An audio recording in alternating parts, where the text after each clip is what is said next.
Funding for this program was provided by the Annenberg CPB project. These people speak French. In this course, everybody speaks French. Commençons par mes parents. Don't be concerned if you can't understand what they say at first. Voilà mon père et ma mère. Listen, watch, and get involved. Voilà. Pretty soon you will figure out what's going on. And be able to say a few things in French yourself. Ouais. More table talk about real estate and the ruined farmhouse the Bellows have fixed up as a country home. The doorbell rings, and Marie-Laure is sent to see who it is. She returns with a story about a fake nun with a big mustache selling raffle tickets.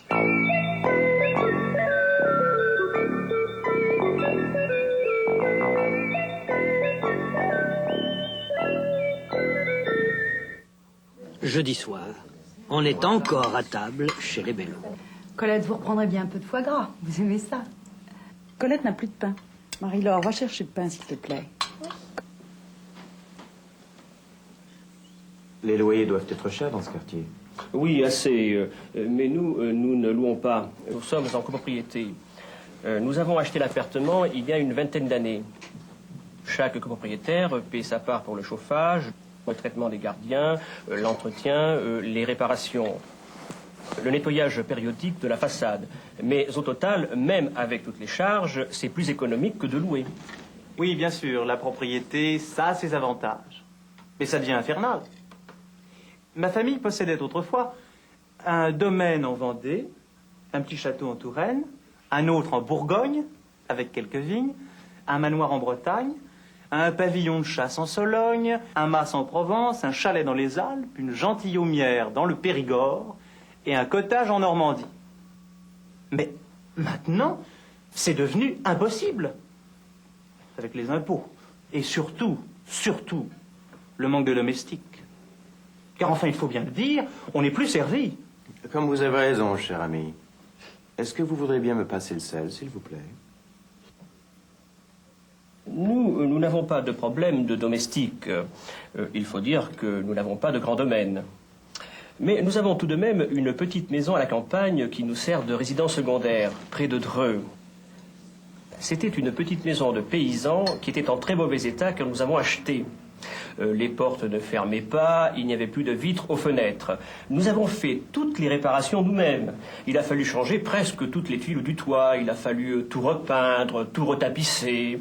On a fait les maçons, les menuisiers, les charpentiers, les plombiers, les peintres. Oui, toute la famille a travaillé.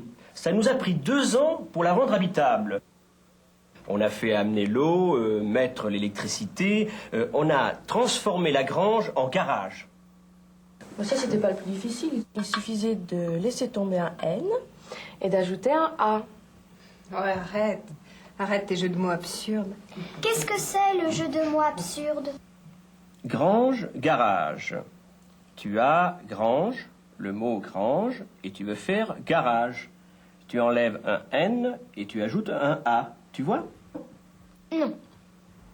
Va chercher ton Scrabble, je vais te montrer. Marie-Laure se lève. Madame Bellows la réprimande. Marie-Laure, qu'est-ce que tu fais? Veux-tu bien t'asseoir? C'est papa qui m'a dit. Ah bon.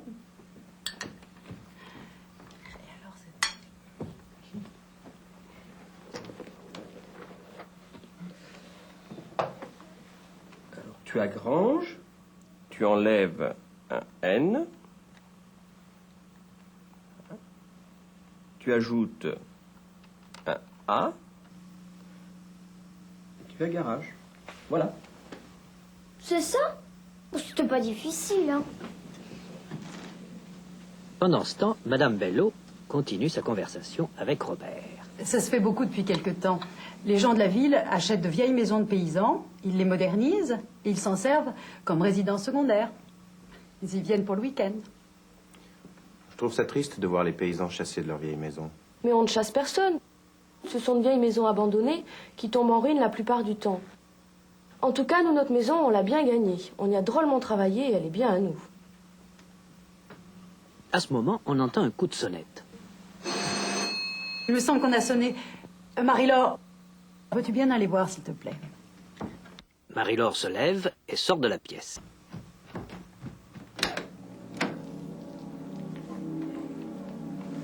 Bonjour petite. Est-ce que tu voudrais des billets de tombola? Ah non, non. Très joliment. Non. Oui, c'est cela. Un moment après, elle revient. Qu'est-ce que c'était? Une bonne sœur. Qu'est-ce qu'elle voulait? Elle voulait me vendre des billets de loterie pour gagner un vieux prieuré du XVIe siècle. Qu'est-ce que c'est que cette histoire? Et qu'est-ce que tu as fait?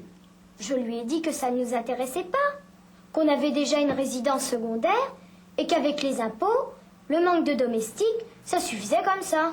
Marie-Laure. Quoi? C'est pas vrai? Mais tu aurais dû m'appeler, voyons, cette pauvre bonne sœur. Bah, c'était pas une vraie. Comment ça? Bah non, c'était une fausse bonne sœur. Comment le sais-tu? Elle avait de la moustache. Oh, c'est pas une raison. Il y a sûrement des bonnes sœurs qui ont de la moustache. Peut-être, oui. Tante Amélie, elle a de la moustache. Mais elle avait une moustache comme ça. Bizarre. Bizarre. Aujourd'hui, il est surtout question de l'appartement des Bello et de leur résidence secondaire. Les Bello habitent au 18 rue de Vaugirard, dans un appartement.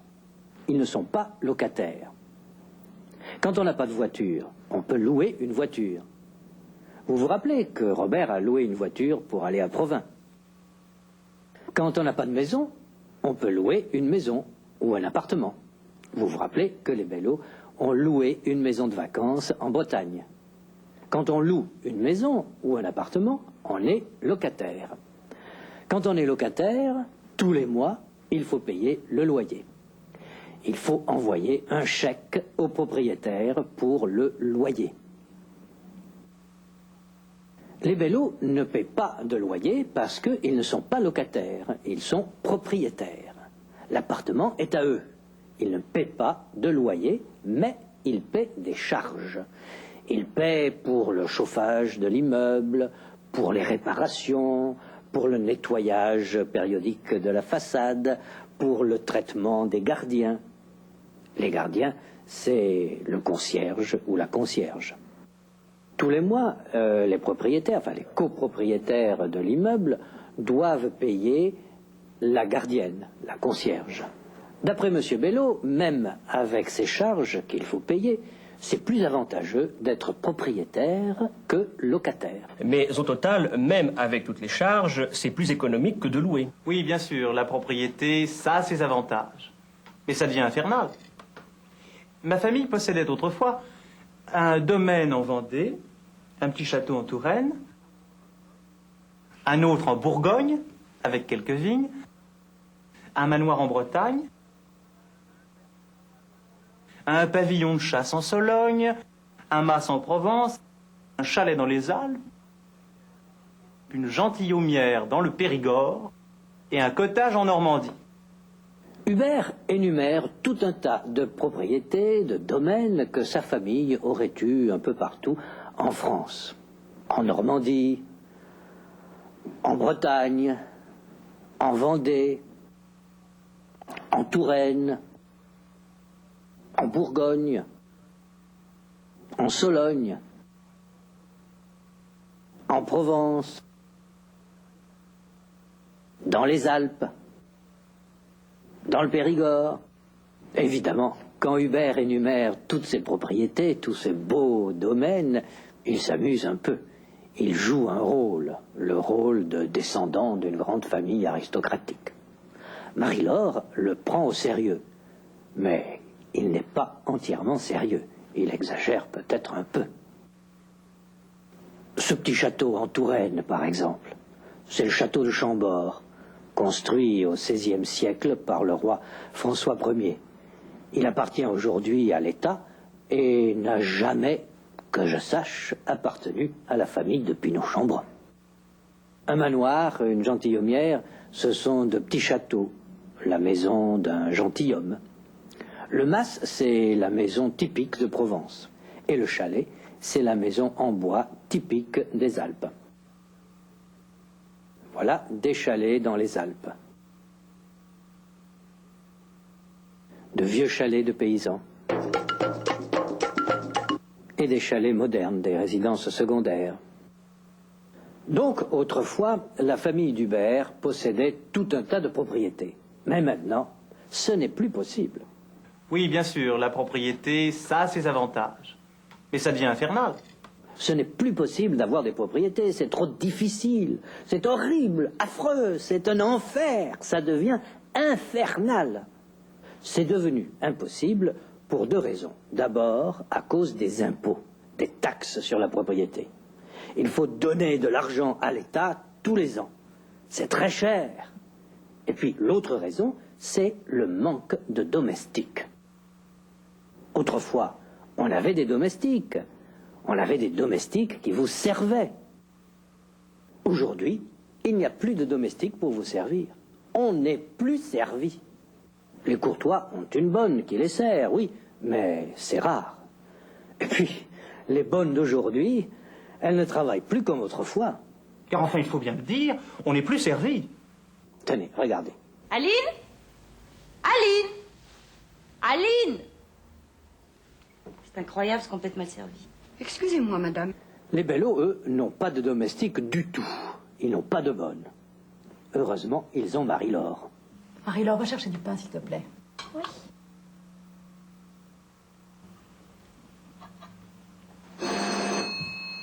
Il me semble qu'on a sonné. Marie-Laure, peux-tu bien aller voir, s'il te plaît? Tiens, tu veux bien passer le livre, là? Merci. Tu vas me chercher un crayon? Oh là là, et je suis pas ta bonne, hein. Si tu veux un crayon, tu vas le chercher toi-même. Oh là là, il faut bien le dire, on n'est plus servi. Eh non, on n'est plus servi. Il faut tout faire soi-même. Quand on n'a qu'un petit appartement, comme tante Georgette, ça va encore, on peut se débrouiller. Mais quand on a une maison un peu grande, quand on a plusieurs propriétés, ce n'est plus possible. On n'y arrive pas. Nous n'avons pas de problème de domestique. Il faut dire que nous n'avons pas de grand domaine. Mais nous avons tout de même une petite maison à la campagne qui nous sert de résidence secondaire. Les Bellos ont cet appartement à Paris, c'est leur résidence principale. Et puis, ils ont aussi une petite maison à la campagne. Ça, c'est leur résidence secondaire. Ça leur sert de résidence secondaire pour les vacances, les week-ends. C'était une petite maison de paysans qui était en très mauvais état que nous avons achetée. Des paysans. Une maison de paysans en Vendée. Une maison de paysans dans les Pyrénées. Une maison de paysans en Bourgogne. Une maison en mauvais état. Une autre maison en mauvais état. Une maison en très mauvais état. Une maison en très très mauvais état, en ruine. Et voilà un château en ruine. Et voilà une voiture en très mauvais état. Quand les Bellos ont acheté cette maison, elle était en très mauvais état. Les portes ne fermaient pas. Les portes sont faites pour fermer, n'est-ce pas? Je ferme la porte.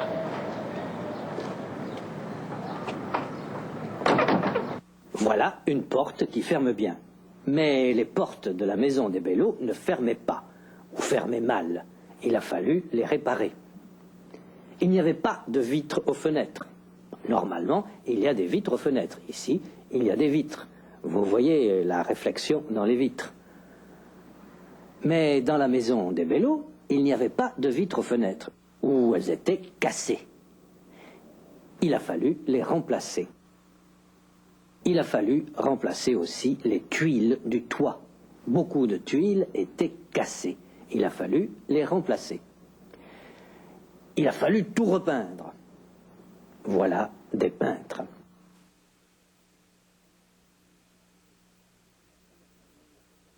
Il a fallu retapisser les murs. Les Bellos ont tout fait eux-mêmes.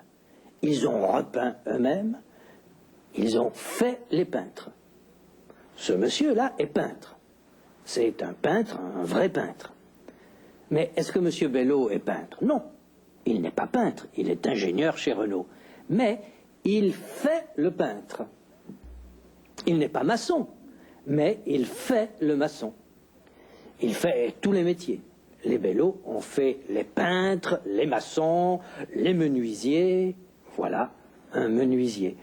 Les charpentiers, voilà des charpentiers. Les charpentiers construisent les charpentes. Les Bello ont fait les plombiers, un plombier. Les Bello ne sont pas charpentiers ou plombiers, mais ils ont fait les plombiers. Regardez Marie-Laure, là. Elle fait l'avion. Est-ce que Marie-Laure est un avion? Non, mais elle fait l'avion. Tais-toi un peu, il n'y a pas moyen de travailler. Arrête de faire l'imbécile. Je ne fais pas l'imbécile, je fais l'avion. Les Bello ont fait amener l'eau et ils ont fait mettre l'électricité. Ils ont fait mettre l'eau. Il n'y avait pas l'eau dans cette maison, alors les Bello ont fait amener l'eau. Ils ne l'ont pas fait eux-mêmes. Ils ont appelé des ouvriers, des spécialistes, qui ont amené l'eau. Les Bello ont fait amener l'eau, les ouvriers ont amené l'eau. Il n'y avait pas d'électricité non plus. Alors, les Bello ont fait mettre l'électricité. Ils n'ont pas mis l'électricité eux-mêmes. C'est trop dangereux.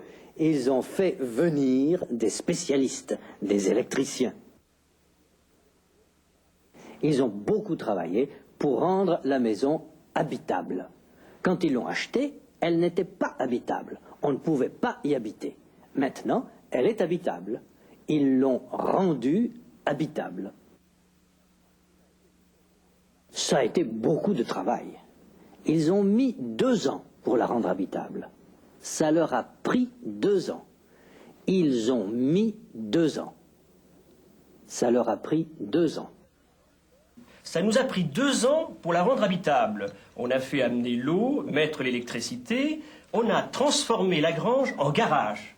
Il y avait une grange, parce que c'était une maison de paysans. Une grange pour mettre le foin. Les Bello n'avaient pas besoin de grange, mais ils avaient besoin d'un garage pour leur voiture. Alors, ils ont transformé la grange en garage.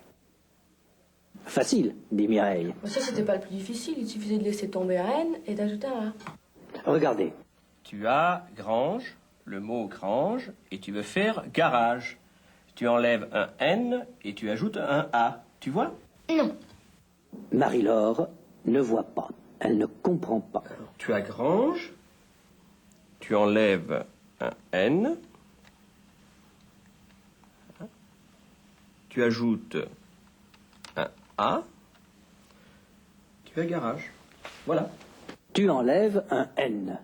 Tu enlèves, c'est le verbe enlever. Regardez, je mets mes lunettes, j'enlève mes lunettes. Regardez, il enlève ses lunettes. Il enlève sa casquette. Elle enlève son pull. Il y a du rouge sur la joue. Ça. Là. Attendez, je vais vous l'enlever, hein. Oui. Attendez.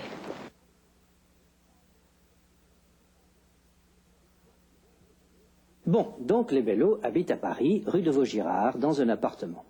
Ils sont propriétaires. Ça, c'est leur résidence principale. Ils ont aussi une maison à la campagne.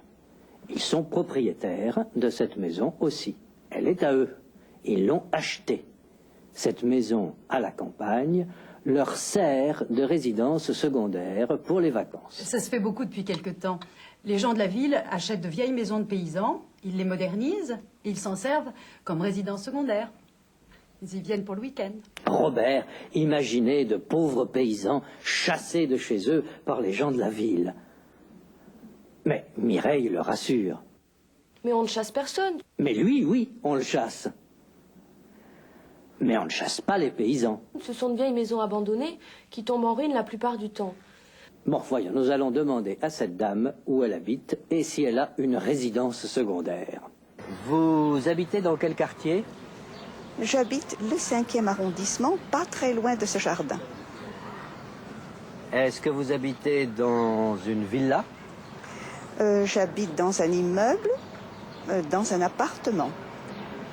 Est-ce que vous êtes propriétaire? Non, je suis locataire de l'appartement. Vous habitez dans quel quartier? Dans le 4e, dans le Marais. Vous êtes propriétaire? Oui. C'est une maison? C'est un appartement. Alors vous êtes copropriétaire? Oui, exactement. Est-ce que les charges sont lourdes? Oui, assez, parce qu'il y a des travaux. Vous habitez dans quel quartier? Dans le 15e arrondissement. Vous êtes propriétaire? Oui. Le loyer est cher? Je ne paie pas de loyer puisque je suis propriétaire. Alors vous payez des charges? Oui. Vous êtes en copropriété? Oui. Qu'est-ce que ça comprend, les charges? Le salaire de la concierge, l'enlèvement des ordures et les travaux. Et est-ce que vous avez une résidence secondaire? Non. Où est-ce que vous allez en vacances? Dans le sud de la France, près d'Aix-en-Provence. Puisque vous n'avez pas de résidence secondaire, comment vous faites? Je loue une maison. Pendant que les Bello parlent de leur résidence secondaire, on sonne à la porte. Marie-Laure va ouvrir.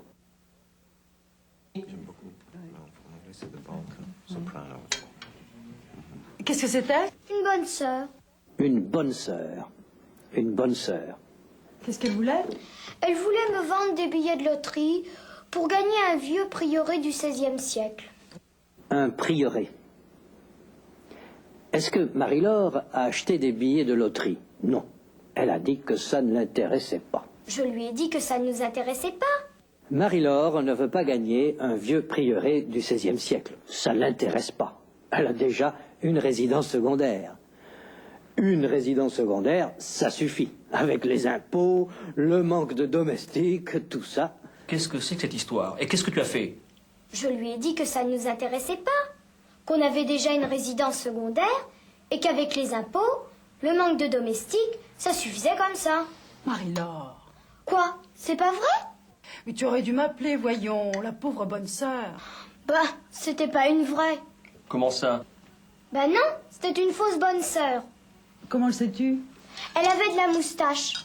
Ce n'était pas une vraie bonne sœur. Ça, oui, c'est une vraie bonne sœur. Mais ça, non, ce n'est pas une vraie bonne sœur. Vous voyez la moustache? Bon, maintenant, écoutez bien le dialogue entre Marie-Laure et sa mère au sujet de la bonne sœur. Ensuite, vous répondrez à Madame Bello comme si vous étiez Marie-Laure. Mais tu aurais dû m'appeler, voyons, la pauvre bonne sœur.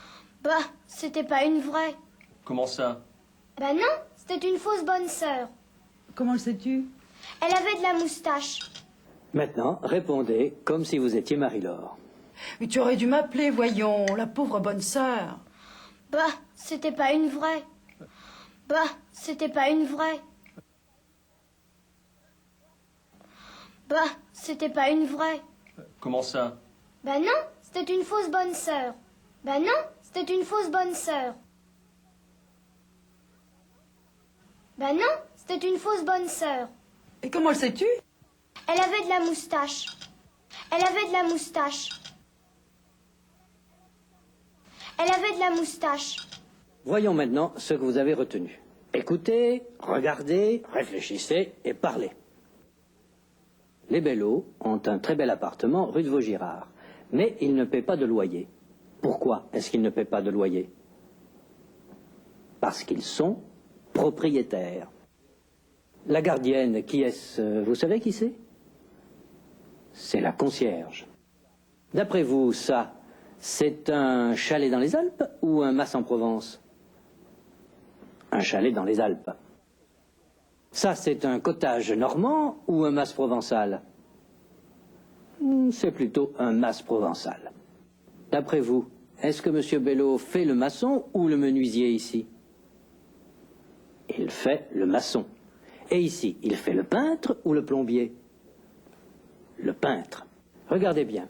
Est-ce que les Bello font amener l'eau ou mettre l'électricité? Ils font amener l'eau. Et ça, c'est une grange ou un garage? Une grange. Attention, ça va être très difficile. Pour transformer grange en garage, est-ce qu'il faut ajouter un N ou enlever un N? Il faut enlever un N. Regardez cette maison, en résumé. Est-ce qu'elle est habitable ou est-ce qu'elle est en mauvais état? Elle est en mauvais état. Elle est en très mauvais état. Il faut tout réparer. Tout est à faire. Monsieur Guignol, il fait froid. Voulez-vous mettre le chauffage, s'il vous plaît?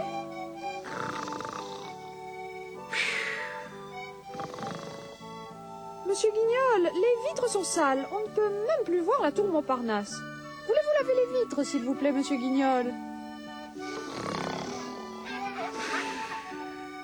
Monsieur Guignol, les murs du salon sont sales. Voulez-vous les repeindre, s'il vous plaît? En rose, hein, s'il vous plaît, monsieur Guignol.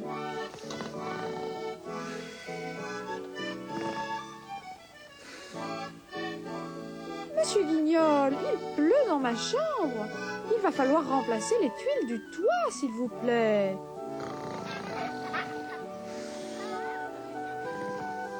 Oh là là, ça devient infernal. On n'est même plus servi. Hé, monsieur Guignol, réveillez-vous.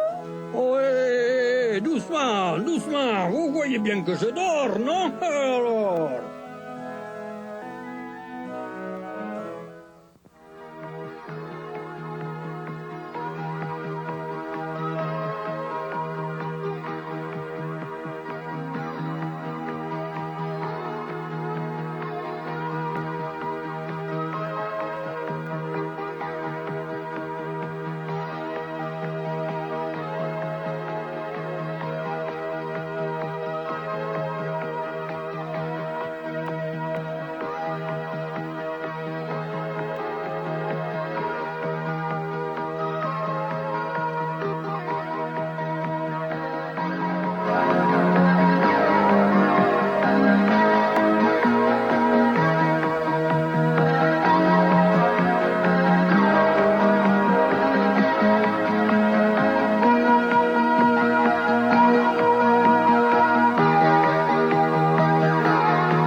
Funding for this program was provided by the Annenberg CPB project.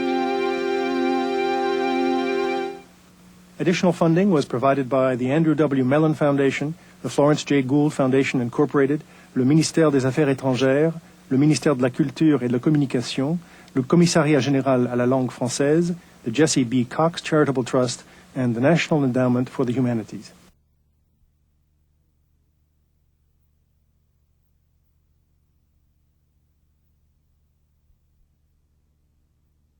To learn more about the Annenberg CPB Channel series and workshops for teachers, how to take them for credit, how to buy them on video cassette, call 1-800-LEARNER and visit us at www.learner.org/channel. The Annenberg CPB Channel.